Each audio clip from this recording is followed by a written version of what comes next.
les ambassadeurs de la République tchèque, également d'Algérie, de Mozambique et d'Égypte. Il s'est agi bien sûr de coopération bilatérale.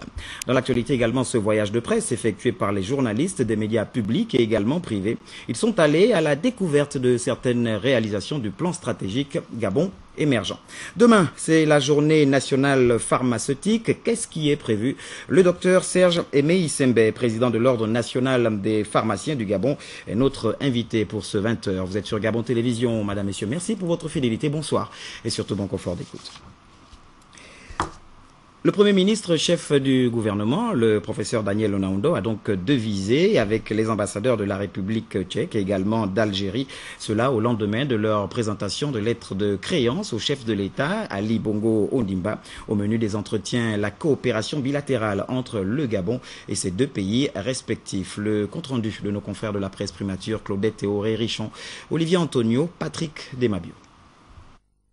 Entre Djed Eddine Belkas, ambassadeur de la République algérienne démocratique et populaire, et Daniel Onaondo, Premier ministre chef du gouvernement, cette rencontre de prise de contact a permis de revisiter les axes essentiels de la coopération, non seulement bilatérale, mais aussi sud-sud.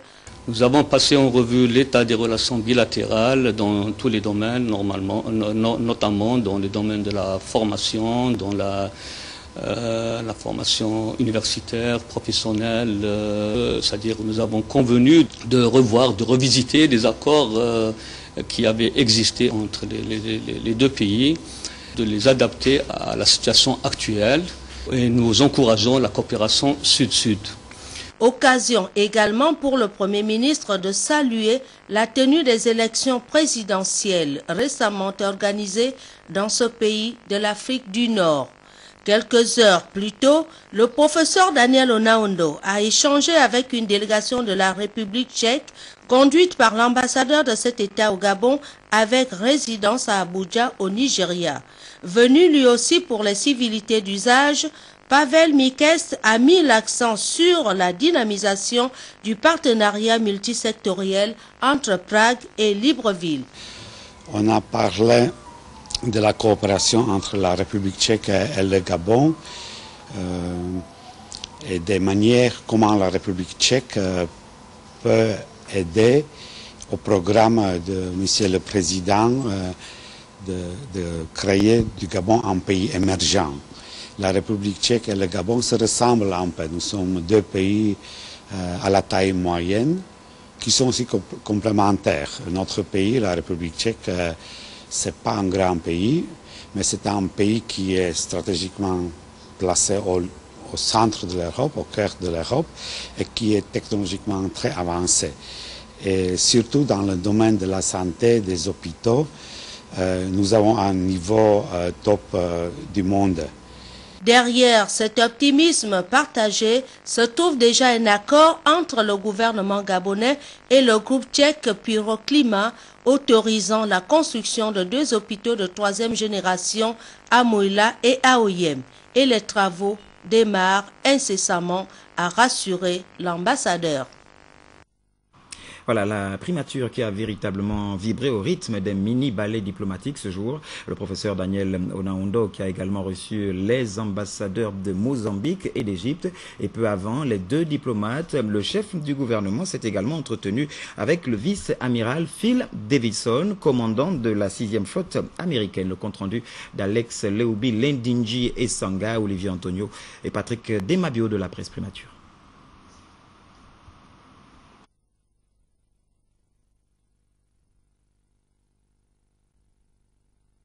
Le vice-amiral Phil Davidson, commandant de la 6e flotte américaine, commandant de sélection et de soutien des forces de l'OTAN, a évoqué avec le Premier ministre chef du gouvernement, le professeur Daniel Onaondo, les questions de sécurité maritime dans le golfe de Guinée notamment, une coopération spécifique que Washington et Libreville souhaitent désormais plus qu'active.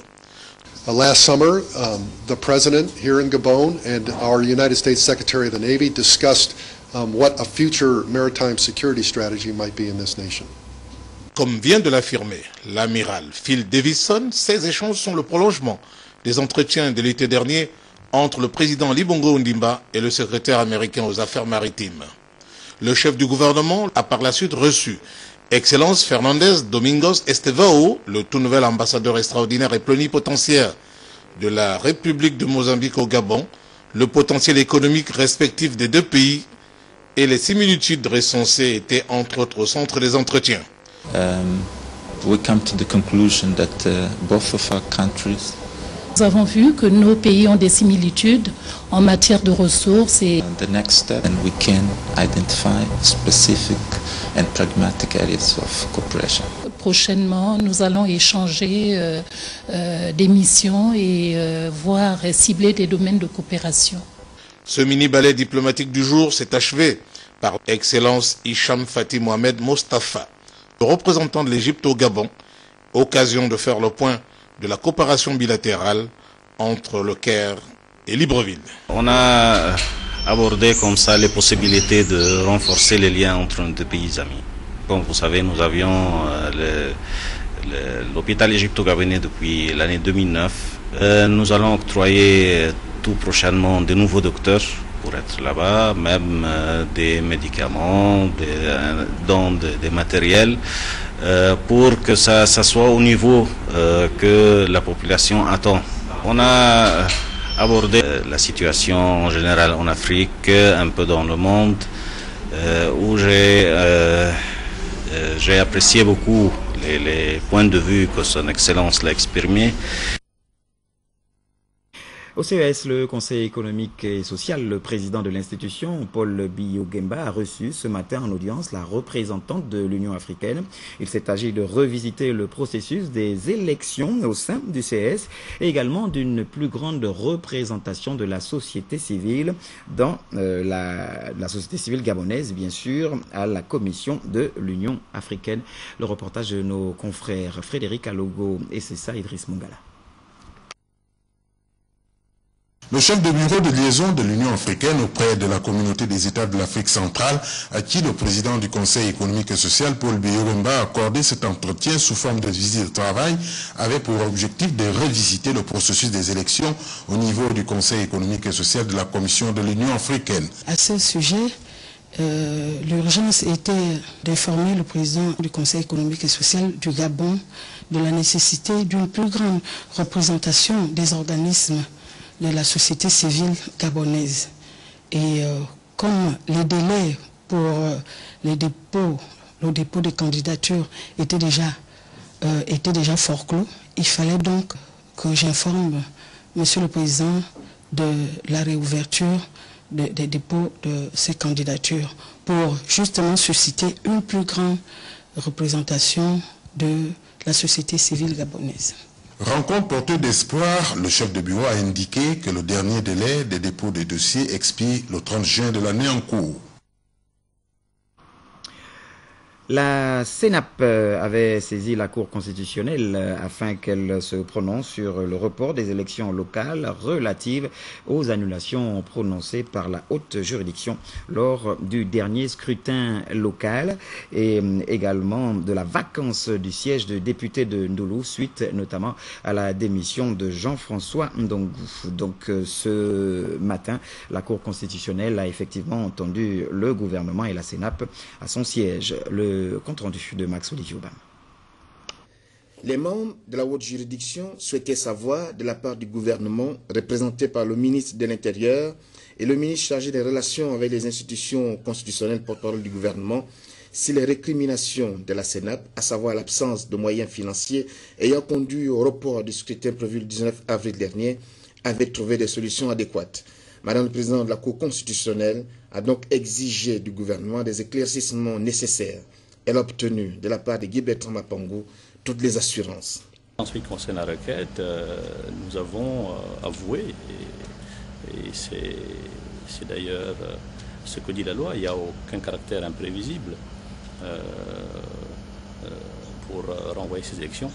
Donc la question qui se posait, c'est, comme je vous l'ai dit, c'est la difficulté budgétaire pour financer les élections. La CENAP avait cette difficulté, c'est pourquoi la CENAP avait dans le report. Mais aujourd'hui, je peux vous dire, le ministre du Budget viendra vous le confirmer, cette question a été levée et que dans les prochains jours, le calendrier va être revu par la CENAP en collaboration avec le ministère de l'Intérieur, la Cour, pour que ces élections se tiennent dans les bonnes conditions. René Aborela, qui a été auditionné également par la Cour constitutionnelle, a bien confirmé que le compte de la CENAP a été crédité. Je le confirme effectivement. Nous avons reçu l'information et je n'ai pas de raison de la mettre en doute, donc je prends note de cette information. Voilà. Ce que je peux indiquer simplement, c'est que nous allons certainement faire un nouveau chronogramme de travail en attendant la décision de la Cour qui sera rendue sur notre demande de report. Pour Marie-Madeleine Boranto, il est important que tous les acteurs politiques comprennent que la mission électorale est délicate parce qu'elle a des incidences directes sur la stabilité des institutions. Il s'ensuit de ce fait que les délais requis pour organiser les scrutins doivent être respectés scrupuleusement. Et puis, dans son examen du déroulement des opérations de recensement général de la population et du logement, après l'Estuaire, l'Ogooué maritime, le Moyen-Ogooué et l'Angounié, eh bien, la délégation de la Cour constitutionnelle était dans la province de la Nyanga. Et c'était le week-end écoulé. Max Olivioman. Le tronçon d'Indé-Tchibanga était une véritable odyssée. Un parcours du combattant des membres de la Cour constitutionnelle qui ont pris la route en temps de pluie. Conséquence immédiate, de nombreux véhicules se sont embourbés. Il a fallu l'assistance de la société adjudicataire du marché de la construction de la route d'Indé-Tchibanga pour faire passer tout le cortège. Arrivés dans la commune de Tchibanga, ils ont décliné leur mission. Le juge Hervé Moutinga, comme partout où il est passé, a expliqué les motivations de la Cour constitutionnelle. Nous ne pouvons pas dire à l'opinion internationale que nous avons 3 millions d'habitants. Les organismes internationaux nous disent 3 millions d'habitants. C'est comment? C'est où? Où est votre recensement? Sur quelle base? Vous nous proposez un nombre aussi important de Gabonais. Or, je suis persuadé que le 1,5 million qu'on affiche toujours, ou le 1,2 million qu'on affiche toujours, c'est faux. Nous sommes bien plus nombreux que ça. Étant plus nombreux, nous sommes donc autorisés à demander des aides internationales à nos vieux amis, comme aux autres pays qui se proposent de nous aider. Vous voyez l'importance de ce recensement général de la population. Puis, s'en est suivi une séance de questions-réponses, certains personnels de commandement cherchant exactement à connaître l'objectif d'un recensement général de la population. Lorsqu'on communique la population du Gabon, quel est l'élément pris en compte? Est-ce les Gabonais d'origine ou l'ensemble des personnes vivant dans le pays? Le recensement général de la population ne prend pas seulement les Gabonais d'adoption, parce que les Gabonais d'adoption sont Gabonais. Donc, ils émargent au fichier électoral. Ils ont la nationalité. C'est toute âme qui vit au Gabon au moment où les opérations de recensement général de la population ont lieu. Toute âme. Si vous êtes au passage, celui qui voyage par exemple, et qui se trouve à Tchibanga, au moment où les agents recenseurs sont en train de faire leur travail, il sera compté. Après cette réunion générale, les juges constitutionnels se sont rendus dans les différents départements de la province. Il faut dire qu'après le département de Mougouti, les juges constitutionnels ont visité Mouabi, Mayumba et d'autres villes et villages de la province. Et c'est au terme d'une longue traversée sur la lagune Bagno qu'ils sont donc arrivés à Ndindi, dans la Haute-Bagno. Max Oliviobam. La délégation de la Cour constitutionnelle a quitté Tchibanga dans la matinée du 15 avril pour Mayumba en passant par les villages d'Umvo, Bilanga, puis ils ont longé la lagune Bagno sur près de 80 km à bord d'une embarcation de fortune.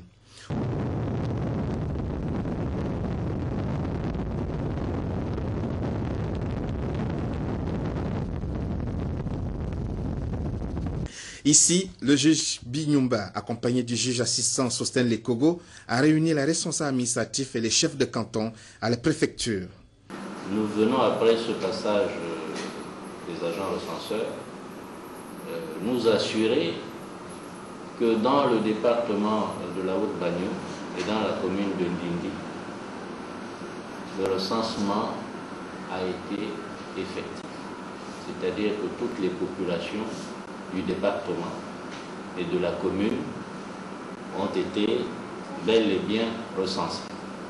Comme partout où ils sont passés, le message essentiel de la Cour constitutionnelle était maintes fois répété, à savoir comment se sont déroulées les opérations de recensement général de la population et du logement. Notre État a besoin d'avoir des chiffres très proches de la réalité, parce que pour sa propre politique de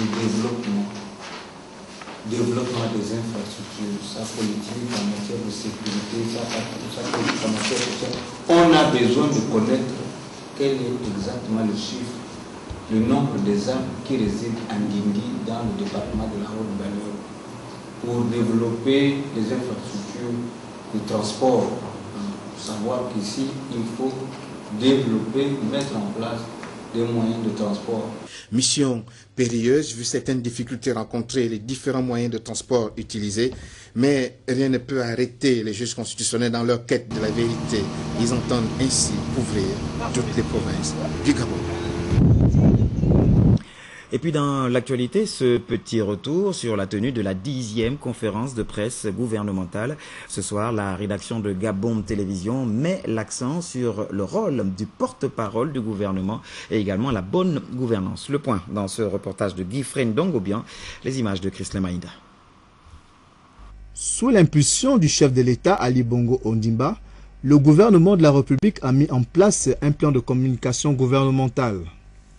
Sous la conduite du professeur Daniel Onaondo, le Premier ministre chef du gouvernement, les ministres tiennent régulièrement un point de presse gouvernemental. Un exercice qui se fait toujours accompagné et assisté du porte-parole du gouvernement, Denise Mekamena. Il y a certes 32 membres du gouvernement, mais il y a 25 départements ministériels. 25 départements ministériels, ça veut dire 25 programmes différents. Chaque ministère a sa spécificité. Chaque ministère a ses programmes dans le cadre du plan stratégique Gabon émergent. Et donc le porte-parole ne va pas être ce porte-parole qui va parler des missions de tous les 25 départements ministériels. Le risque, ce sera que soit le discours ne sera pas cohérent, soit il va brouiller les programmes des autres, soit alors il va faire de l'ombre aux autres. Donc le porte-parole du gouvernement, selon la conception de Monsieur le Premier ministre, chef du gouvernement, n'est pas ce porte-parole qui voit tout, qui entend tout, qui parle de tout, qui sait tout, qui se mêle de tout. Il veut simplement que le porte-parole soit cet élément qui coordonne l'activité gouvernementale. Au-delà de la présentation sommaire de la communication de son collègue du jour, la porte-parole du gouvernement ne se ménage pas pour appuyer et étayer les arguments du ministre du Budget et des Comptes publics sur une question relative au train de vie de l'État. Dans le cadre de la bonne gouvernance financière, on est en train d'envisager de mutualiser les services. Autrement dit, les ministres vont avoir autorité sur certains services et ils vont avoir à disposition d'autres services qui seront sous l'autorité d'un autre ministère. En fait, cela procède de quoi? Justement, de cette volonté de ne pas créer la dépense. Parce que un ministère, vous savez que conformément à la loi 20, pour avoir un secrétariat général, par exemple, il faut 3 directions générales. Il faut 3 directions. Mais cela fait justement autant de personnes à nommer, autant de véhicules à acheter, autant d'équipements. Donc, en fait, l'État est justement en train d'aller vers cette volonté de réduire le train de vie. L'union sacrée des membres du gouvernement entre eux et envers le Premier ministre chef du gouvernement, matérialisée ici par la communication gouvernementale, démontre à suffisance que la vision politique du chef de l'État Ali Bongo Ondimba oriente l'action du gouvernement. Les réformes et les actions entreprises par le président de la République sont transversalement reliées auprès des populations qui parfois pensent qu'entre les dirigeants et eux, la communication est inexistante. Voilà, c'était donc la 10e conférence de presse gouvernementale qui s'est tenue hier et qui a mis en exergue justement les conclusions de l'audit initié par le président de la République et mis en pratique par le gouvernement de la République. Le plan stratégique Gabon émergent, on en parle. Plusieurs journalistes des médias publics et privés ont d'ailleurs effectué un voyage de presse. Le but était justement de découvrir certaines réalisations du plan stratégique Gabon émergent. Le compte rendu Jean-Augustin Ndiengi et Francis Ngomo de notre rédaction. Le plan stratégique Gabon émergent prend en compte plusieurs domaines susceptibles d'apporter un mieux-être aux populations gabonaises. À la veille de la tenue à Libreville des assises sociales, dont le but est de vulgariser, partager, harmoniser et faire approprier par tous la stratégie d'investissement humain, les hommes des médias ont été invités à visiter plusieurs réalisations d'ordre social. Dans le domaine de la santé, plusieurs centres hospitaliers universitaires ne cessent de voir le jour. Ici à Ovendo, le CHU qui va désormais offrir un cadre idéal pour les soins de qualité aux populations gabonaises, les travaux sont dans leur phase terminale. Nous sommes donc maintenant en phase de finition et nous sommes dans une phase de mise en place de tous les équipements médicaux dans les différents départements et secteurs de l'hôpital. À quand la livraison de ce CHU d'Ovendo? Eh bien, il est prévu en octobre de cette année. En matière d'aide sociale, le gouvernement de la République a mis en place le Fonds national d'aide sociale, organe exclusif de mise en œuvre de la politique d'aide sociale du gouvernement. Au sein des handicapés d'Akébé, cette solidarité s'est récemment manifestée par la prise en charge de 22 familles vulnérables touchées par un violent incendie. Nous sommes intervenus pour réhabiliter ce bâtiment et le reloger ces handicapés dans ce nouveau site. Nous avons équipé ces bâtiments en réfrigérateur, congélateur, vaisselle, ainsi de suite. Nous avons également déployé à l'endroit des 22 familles qui ont subi l'incendie. Nous leur avons déployé le kit alimentaire, le type vêtements et nous avons également mis à la disposition des enfants, des élèves qui avaient perdu leur bourse scolaire, des kits scolaires. Sur le plan de la formation professionnelle et conformément au partenariat public-privé, Sodexo, par le biais de son centre de formation, forme les jeunes Gabonais dans les domaines de l'hôtellerie et de la restauration. Donner l'opportunité à tout le monde, dès la base jusqu'au management, d'une formation professionnelle avec un objectif bien précis de trouver un travail, d'insertion professionnelle, etc. On a fait ces centres de formation pour Sodexo, pour former le personnel et le futur personnel vu les développements de la société, mais c'est pour le Gabon entier. C'est un centre de formation, c'est devenu un centre de formation métier de l'hôtellerie et de la restauration pour donner l'opportunité à tous, pas seulement ceux qui vont devenir Sodexo dans l'avenir. Notre intérêt, c'est de créer des partenariats et c'est que le début. Au titre de l'éducation, soucieux de mettre les jeunes Gabonais dans les meilleures conditions d'études, un programme de construction d'écoles module tech en Ngondje est en phase exécutoire. Dès octobre prochain, les auront déjà intégré cette école. Les acquis sont donc là. Il reste désormais à les capitaliser pour le bien-être des populations gabonaises. Et puis dans l'actualité, c'est demain que la communauté internationale célèbre la journée mondiale du paludisme sous le thème « Investir dans l'avenir, vaincre le paludisme ». Au Gabon, l'événement est bien sûr marqué par plusieurs manifestations demain, parmi lesquelles le lancement officiel des activités de cette journée, suivi également d'une réunion scientifique animée par d'éminents professeurs venus de l'étranger. En prélude à cette journée, bien sûr, le ministre de la Santé, le professeur Fidel Mengemengwang, a donc prononcé une allocution circonstancielle. Nous vous en proposons un extrait. Il est au micro de Michel John Boudéan et Jacques Fourier et Mangumba.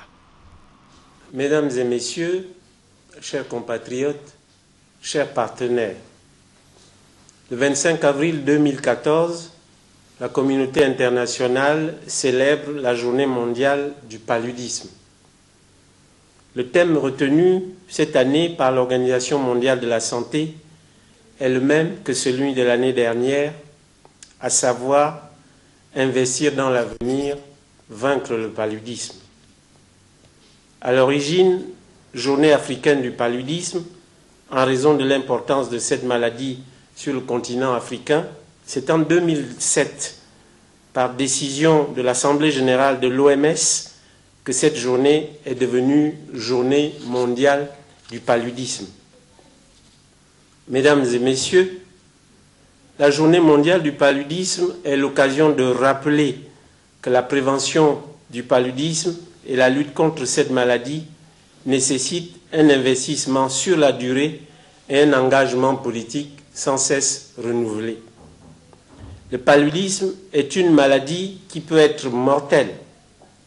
Il est transmis à l'homme par des piqûres de moustiques de type anophèle femelle infectée. Selon les estimations de l'OMS, le paludisme touche encore 207 millions d'individus par an dans le monde et est à l'origine de 660 000 décès. La plupart de ces décès surviennent en Afrique où un enfant meurt de paludisme toutes les 56 secondes. Au Gabon, de par sa morbidité et sa mortalité élevée, le paludisme demeure un problème majeur de santé publique. Et justement, puisqu'on parle santé sous le haut patronage donc du ministre de la Santé, dont nous venons de suivre un petit extrait, il se déroule à Libreville depuis aujourd'hui même, du 24 au 26, les journées pharmaceutiques nationales. Et pour en parler, nous recevons sur ce plateau le docteur Serge Aimé Issembe. Bonsoir docteur. Bonsoir. Alors, vous êtes le président de l'Ordre national des pharmaciens du Gabon. Alors, parlez-nous en quelques mots justement de ces journées pharmaceutiques nationales. Oui, bonsoir. Disons que après les journées médicales qui se sont passées en 87, nous avons organisé en 2008 le Forum pharmaceutique national. Et là, dans la continuité, puisque les pharmaciens, nous sommes d'abord avant tout des scientifiques, nous organisons donc les journées pharmaceutiques nationales du 24 au 26 avril. Et ces journées seront sous le haut patronage du ministre de la Santé. Et les journées ont commencé d'ailleurs aujourd'hui, ce matin, par des dons au niveau du centre de gériatrie de Mélène. Demain, dans la journée, nous aurons la journée la plus importante avec des communications scientifiques, évidemment avec l'ouverture du ministre de la Santé, des communications scientifiques avec des ateliers. Le thème qui a été retenu, c'est la place et le rôle du pharmacien dans le système de santé publique. Évidemment, vous allez comprendre que les problèmes se posent avec acuité. On parle souvent, la plupart des gens savent que ce problème des pharmaciens, c'est d'abord un problème de médicaments. Mais il n'y a pas que le médicament. Vous savez, le pharmacien, c'est un scientifique pluridisciplinaire. Mais nous allons aborder plusieurs thèmes. Sous-thèmes, par exemple, nous allons parler de l'approvisionnement et des financements de la santé. Nous allons parler aussi des problèmes de médicaments qu'on appelle, disons, médicaments de la rue.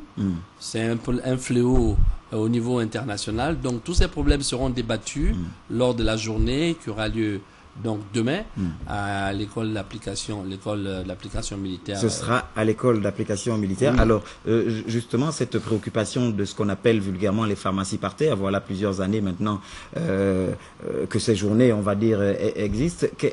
Quelle évolution avez-vous constaté dans l'amélioration justement de ces conditions, ces médicaments qui sont vendus à tout va dans les rues à nos malades?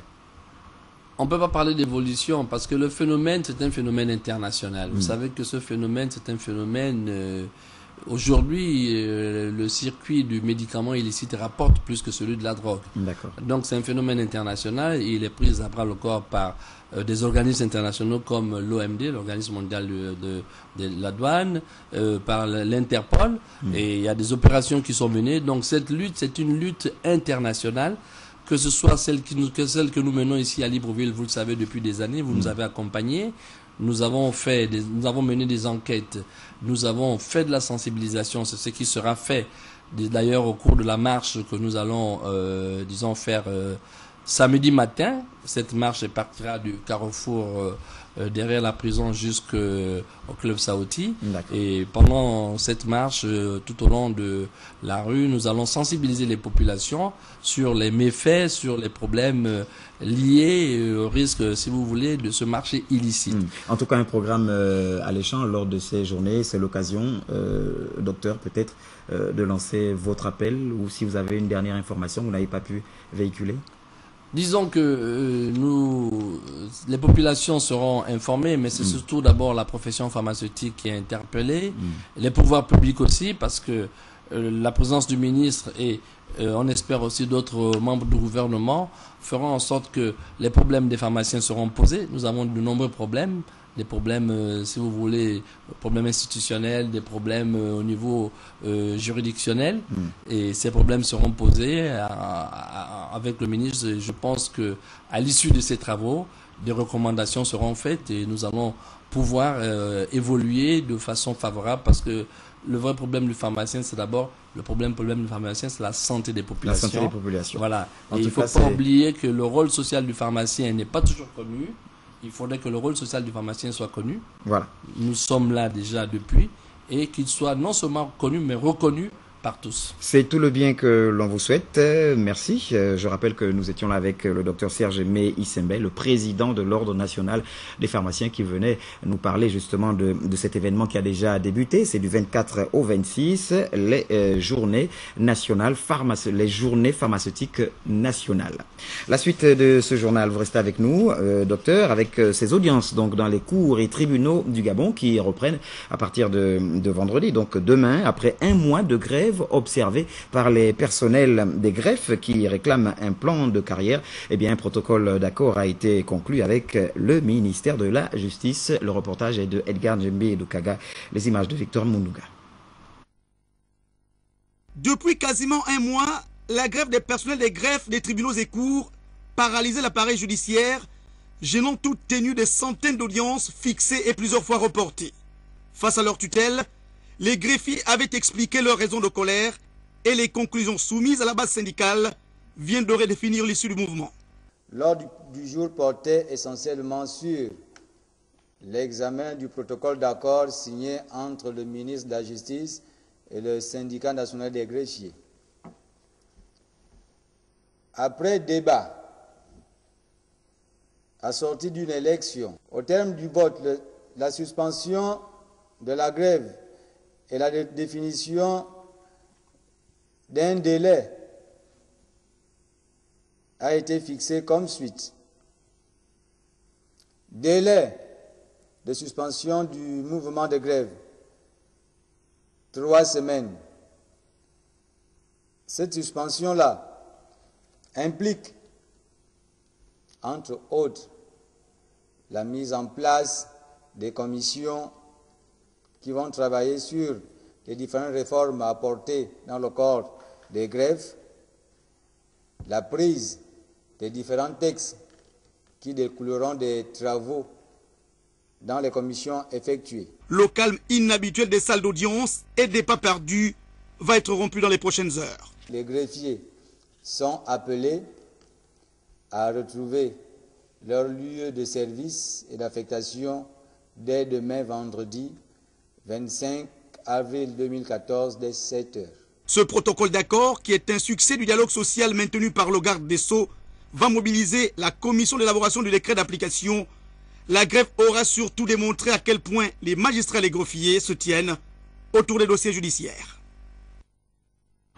C'est communiqué pour la suite de cette édition d'information. Notez que le doyen de la faculté de médecine, il informe les enseignants du report de la tenue de l'atelier sur le système LMD à une date ultérieure.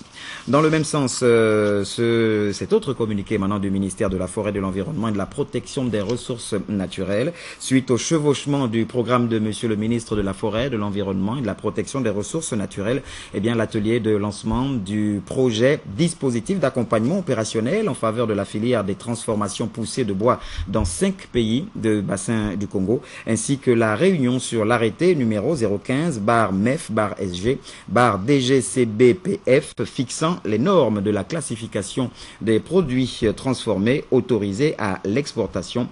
Eh bien, ces deux événements sont reportés à une date ultérieure. Devenu une tradition et également dans le but d'être au même niveau de l'information, eh bien le ministre de l'Éducation nationale, le professeur Léon Zouba, il vient lui de tenir une rencontre avec les différents syndicats du monde éducatif de notre pays. Il s'est agi notamment au cours de cette réunion d'examiner certains points laissés en suspens lors de la rencontre du 24 mars dernier. Cabrel Guilain Lemami, Richard Moubiwa, compte rendu. Au cours de cette réunion, il s'est agi pour le ministre et les syndicalistes de plonger les points restants lors de la réunion du mois dernier, à savoir les dossiers du pré-primaire, les intégrations et la qualité de la formation des enseignants, pour ne citer que ceux-là. Il y a un phénomène qui se crée. Lorsqu'on traite des dossiers, d'autres arrivent. Ça c'est vrai. Puisque pas plus tard, il y a 15 jours, nous avons surpris, nous-mêmes, nous étions, mon secrétaire provincial a surpris les responsables d'église évangélique en train de recruter encore. Donc, où est-ce qu'ils vont les caser? Comment ils vont faire? Donc ça aussi, il faut déjà mettre des garde-fous. Est-ce que c'est avant de faire le tour des établissements ou bien après avoir fait le tour des établissements que nous devons nous rendre compte qu'il n'y a pas de la qualité au pré-primaire? Aujourd'hui, nous faisons même plus du syndicalisme. Nous ne sommes même plus au niveau du syndicalisme. Tout est confondu. Nous sommes dans le gain, comme le disent les enfants. Sensible à ces revendications, le ministre a dit ne ménager aucun effort pour parvenir à la résolution de ces problèmes qui minent le système éducatif de notre pays. Je vous ai promis que les problèmes sectoriels qui concernent le département, je me battrai, je me déplacerai même personnellement voir certains directeurs généraux, voir des collègues pour trouver les solutions idoines si c'est nécessaire. En ce qui concerne la prime d'incitation à la fonction enseignant relative à sa mensualisation et le mouvement de grève annoncé il y a quelques jours, les syndicalistes se prononcent à la sortie de cette rencontre. Nous pouvons reconnaître la volonté, mais nous disons qu'il va falloir que ce qui a été fait, ce qui s'est dit, soit couché et que l'administration reconnaisse ses engagements. Depuis que le ministre est arrivé, la donne a changé parce qu'il cherche à chaque fois à avoir l'avis des partenaires sociaux sur les questions d'importance. Beaucoup d'enseignants ne savent pas que si on mensualise la PIF, ils ne vont plus gagner ce qu'ils gagnaient à la fin de chaque année. Nous demandons au ministre de faire des efforts afin que tous les enseignants puissent rentrer en possession de leur PIF. Et pour cela, il faut mettre en place un fichier, n'est-ce pas, dans lequel on va retrouver tous les enseignants qui sont en poste. Il faut aussi ajouter que beaucoup de nos collègues perçoivent la PIF, mais étant assis à la maison, ils n'enseignent pas et ce n'est pas normal. Afin de retrouver un meilleur climat au sein du secteur éducatif, le ministre de tutelle entend traiter tous les dossiers dans les meilleurs délais. Dans l'actualité, l'enseignement encore ou l'éducation avec cet événement du côté du département de lettres modernes de la faculté des lettres et sciences humaines de l'université Omar Bongo qui organise depuis aujourd'hui même et cela jusqu'à demain le colloque international, cela en hommage au professeur Papa Samba Diop sur le thème littérature francophone et comparatisme. Et ça tombe bien, nous avons un invité ce soir même, c'est l'intéressé, celui-là même à qui on rend hommage, c'est le professeur Papa Samba Diop. Professeur, bonsoir. Bonsoir. Et bienvenue à Libreville au Gabon. Alors, je précise à toutes fins utiles que vous êtes professeur à l'université Paris-Est Créteil. C'est ça. Voilà, et il faut dire que cet hommage n'est pas fortuit parce que la bibliographie est assez dense. On parle de archéologie du roman sénégalais, littérature francophone, langue et style, écrire l'Afrique aujourd'hui, lieu et modalité du discours, la poésie d'Aimé Césaire. En tout cas, vous êtes un spécialiste en matière de littérature. Vous prenez part donc à ce colloque qui vous rend hommage. On va un tout petit peu parler de l'objectif finalement de ce colloque. Alors, le colloque organisé par l'université Omar Bongo, donc le 24 et le 25 avril donc de ce mois-ci, est un colloque d'anciens doctorants de mon université, donc Paris-Est, ont eu la gentillesse d'organiser un peu pour moi. Je leur ai dit à l'ouverture de ce colloque que je n'étais pas très habitué à ce genre de manifestation parce que c'est toujours très émouvant lorsque des étudiants reconnaissent qu'un aîné, un frère aîné, les a aidés dans leur parcours. Et le parcours universitaire est une chose qui qui quelquefois qui quelquefois est tout à fait très difficile, et il faut absolument que des étudiants jeunes puissent être encadrés, et c'est ce que j'ai fait modestement. Et c'est comme cela que vous recevez cet hommage avec beaucoup d'émotion? Tout à fait, parce que d'une part, cela me permet de revenir à Libreville, c'est une ville que j'aime beaucoup, et d'y retrouver des amis. D'accord. Et les amis, c'est toujours très important dans le monde universitaire. Alors, des amis et qui, par ailleurs, m'ont fait comprendre que, voilà, je représentais une génération, ils sont la génération présente, et que donc un flambeau a été... Alors, voilà. Justement, en tant que flambeau, on comprend bien que vos étudiants vous effectivement, ce culte et reconnaissent effectivement votre valeur. Vous, comment appréciez-vous la littérature gabonaise? Alors, la littérature gabonaise est donc une littérature francophone que j'ai, j'avoue, dans le passé beaucoup étudiée, aujourd'hui beaucoup moins, parce que, bon, le monde francophone est très très large et on ne peut pas tout le temps travailler sur une même littérature. Mais j'avoue avoir écrit mes premiers articles sur cette littérature gabonaise, mais je suis l'évolution de cette littérature. Je suis l'évolution de cette littérature parce que d'anciens doctorants se sont mis à écrire des romans, n'est-ce pas? Et l'écriture de ces romans est une chose qui est tout à fait passionnante, parce qu'on voit à peu près comment, à partir de la littérature gabonaise, l'ensemble des littératures francophones, en fait, évolue. Le Gabon est un bon laboratoire pour voir un peu ce qui se fait en littérature francophone en général. Alors, parlez-nous un peu de vous, vos projets immédiats, peut-être au sortir de ce forum. Alors, les projets immédiats, c'est d'une part de continuer en fait le partenariat avec l'université Omar Bongo, et de faire revenir en fait à l'université Paris-Est d'anciens doctorants, mais qui ne sont plus des doctorants, qui sont maintenant des enseignants à l'UOB. Bien sûr.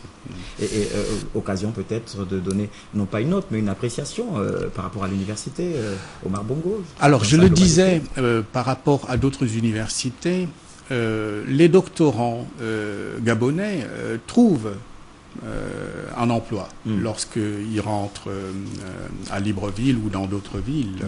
Bon, eh bien, ça n'est pas le cas pour toute l'Afrique francophone. Vous avez dans beaucoup de pays africains des doctorants qui en fait hésitent même à rentrer parce que voilà, en rentrant, ils ne trouvent pas en fait d'emploi. D'accord. Professeur, l'occasion peut-être avant de nous quitter, un petit mot à l'endroit peut-être des doctorants, peut-être de vos anciens étudiants et du public gabonais par rapport à ce colloque. Oui, alors ce sera un mot de gratitude, parce que je pense que voilà, j'ai fait tout simplement mon travail d'enseignant sans rien attendre de particulier, et donc quand on vous dit voilà, vous avez été un aîné, vous nous avez aidés, c'est toujours extrêmement émouvant.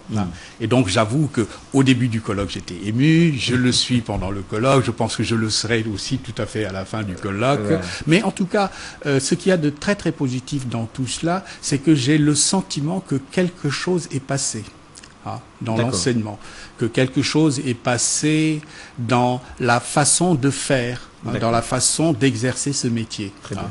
Voilà. Très bien. Merci en tout cas d'avoir accepté notre invitation. Je rappelle à toutes fins utiles que nous recevions pour ce 20h le professeur Papa Samba Diop. Il est professeur à l'université de Paris-Est à Créteil et il est à Libreville pour prendre part à un hommage qui lui a été rendu justement par le département de lettres modernes de la faculté des lettres et sciences humaines de l'université Omar Bongo, qui organise depuis aujourd'hui même, et ça se poursuit demain, le colloque international. Le thème littérature francophone et comparatisme.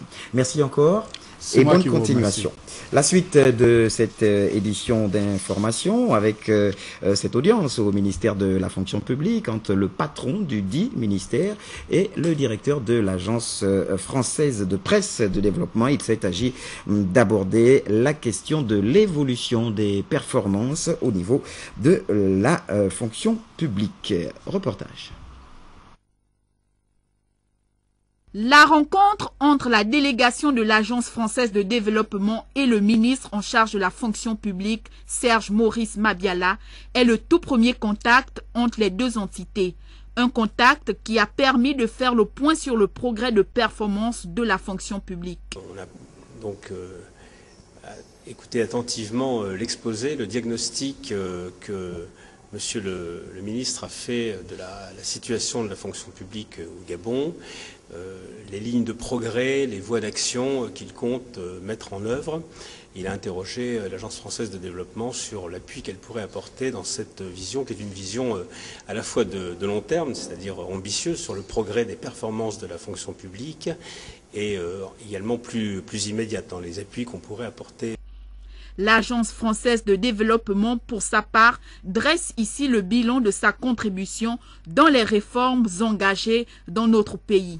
L'action principale que fait l'AFD, de par sa mission, c'est une action sectorielle. Donc on travaille déjà de manière étroite avec les ministères sectoriels, par exemple en ce qui concerne la santé. C'est des choses qu'on a déjà eu à mettre en œuvre. On réfléchit à des actions similaires avec l'éducation nationale. Avec la fonction publique, c'est-à-dire une vision qui est plus une vision transversale, c'est une approche nouvelle qui dépasse un petit peu ce que fait l'AFD. Donc on raisonne à un niveau qui est plus large, qui est celui, disons, de ce que la France pourrait apporter en appui au Gabon dans l'évolution, le développement des performances de la fonction publique. Signalons que l'Agence française de développement est un partenaire qui a toujours accompagné le Gabon dans son programme de développement. C'est de communiquer au pas de course avant de nous séparer. L'agence Tradcom qui organise ce samedi 26 avril 2014 dès 18h à l'auditorium de l'immeuble Arambo un récital grandeur nature de l'épopée de Amba Maolende. N'oublions pas que la culture est ce qui reste lorsque l'on a tout perdu. Allez donc nombreux soutenir ce jeune. Accès au récital gratuit. Retirez simplement vos billets d'invitation en appelant au 03 29 95 63. Et puis en raison de la tenue à Libreville du 25 au 26 avril 2014 des assises sociales du Gabon, les festivités en différé du 46e anniversaire du Parti démocratique gabonais, initialement prévues ce samedi 26 avril 2014 à Ntoum, sont reportées au lendemain, dimanche 27 avril 2014. Aussi, les camarades membres du bureau politique Julien Kogué Bekale, député du siège, et Emmanuel Zé Bekale, président de la commission permanente de discipline du parti, les camarades conseillers du distingué camarade président du parti, Christophe Akaga Mba, et le secrétaire départemental, Raphaël Nkogemba, exhortent les militantes, militants et sympathisants des fédérations A, B, C, D et E du département du Komo-Manda Ntoum à se mobiliser comme à l'accoutumée pour la réussite de cet important événement de la vie du parti. Les bus assureront bien sûr le transport des militants dès 8 heures suivant les itinéraires habituel. Et c'est une équipe dynamique qui m'aura accompagné religieusement et surtout professionnellement tout au long de cette semaine. À la coordination, bien sûr, Filika Biongo Kombila, Tassiana Minko et Eric Ndiengi Badinga. Louis Mermaz Isembe Syriakaris assurait la caméra, au son Léger Mavioga, au nodal Paul Bikoukou, le VTR Brigitte Madjinou. La lumière était assurée par José Martial Abaga Edzo. À l'infographie, Willy Nkoge, la supervision Emmanuel Bekui, bien sûr. Toute l'équipe d'antenne était dirigée, bien sûr, par le réalisateur Tristan Akwe-V. Toute une équipe qui se joint à moi pour vous dire merci pour votre fidélité. On se retrouve très très prochainement sur Gabon Télévision.